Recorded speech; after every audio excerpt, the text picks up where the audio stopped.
Plants. You know, one of the coolest things that ever are on Earth. That's not proper English. I'm still going for it, right? Photosynthesis, right? That's something plants do. I know you may not know about this, but plants, these silly little things, do something that's called photosynthesis. And not only is it split into two parts, but it's super essential for us in order for us and the plants themselves to survive. Ready for this? Phase 1. Ready for this? Phase 1 happens along the thylakoid membrane. Now, that thylakoid membrane, right, is the flesh of the thylakoid, right? A little creepy to think about, but that's how it be. It's the flesh of the thylakoid. Here's the thylakoid. Hopefully you've seen one before, you know? So, inside the thylakoid membrane, what happens is something called the electron transport chain, right? Which is a series of pigmented proteins that excite an electron. Now, this electron isn't just any other electron, okay? It's very special electron. It comes from H2O, you know, water, something that we need. Crazy, right? I wonder why.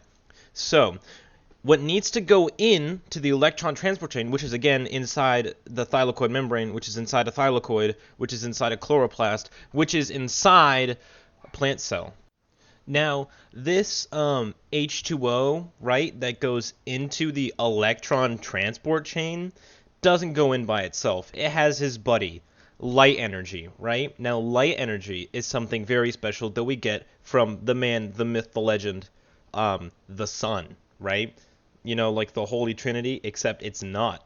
It's the sun, S-U-N, which is pretty cool if I do say so myself. So, this light energy kind of is like a catalyst that makes it so that the pigmented proteins that excite the H2O electron, okay, it excites it, and it's the catalyst. It makes it happen. It's the doer. He's the glue, right? This light energy, right? Now, this electron that gets excited, right, creates something, a little something, right? A little something called ATP and NADPH. These things are one of the coolest things you will ever know. Okay, they're energy storage molecules, right? These things are super tight. Now, not only are the outputs of phase 1 of photosynthesis NADPH and ATP, but it's also, you guessed it, oxygen gas. You know, something we breathe in every day. Something very important. Now, this ATP and NADPH gets sent all the way over to phase 2. Now, phase 2, right, of photosynthesis is also another key point in photosynthesis. Phase 2 also could be known as the Calvin cycle, right? Or light-independent reactions, because, you know, light isn't needed for this one. Okay, so phase 2 happens in the stroma, which is a fluid-like substance that surrounds the thylakoid, right? Now, this stroma takes in what we like to call in the show business CO2, which comes out from, you know, us. We breathe it out. We take in oxygen. We breathe out CO2, right? But not only us, but like other animals as well. I know it's pretty hard to imagine, but you know what else takes it out?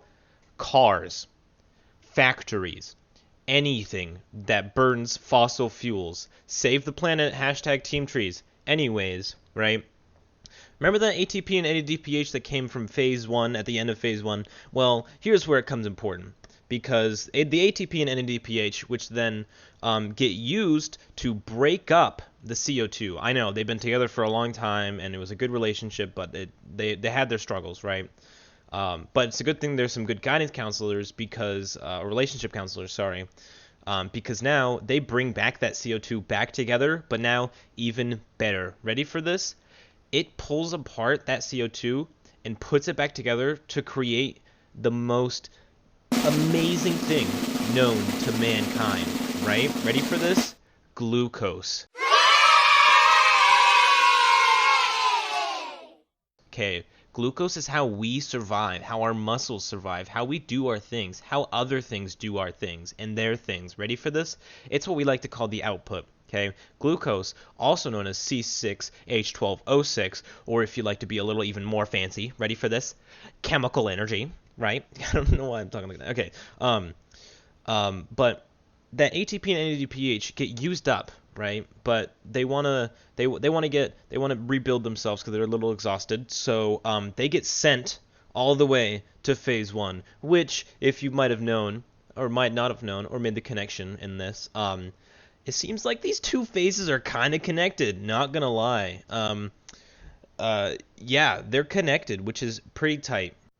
Now, it's a little hard to see here, but on this diagram that just so happens to be in my possession, you can see the light energy in H2O goes into what's called the thylakoid membrane, or the thylakoid it shows there, and NADPH and ATP comes out, right, and goes to the Calvin cycle, which is on the right, with oxygen coming out the bottom, as a waste product, as the output, okay? Now in the Calvin cycle, you can see kind of in the top CO2 coming in, or carbon dioxide, with an output of ADP and NADP plus, with also a really special output of glucose C6H12O6. Now you can see at the top that the chemical equation is there, even though it's slightly wrong. It should be 6CO2 plus 6H2O mixed with sunlight creates C6H12O6 plus 6O2, and that is photosynthesis for me and you. Thank you.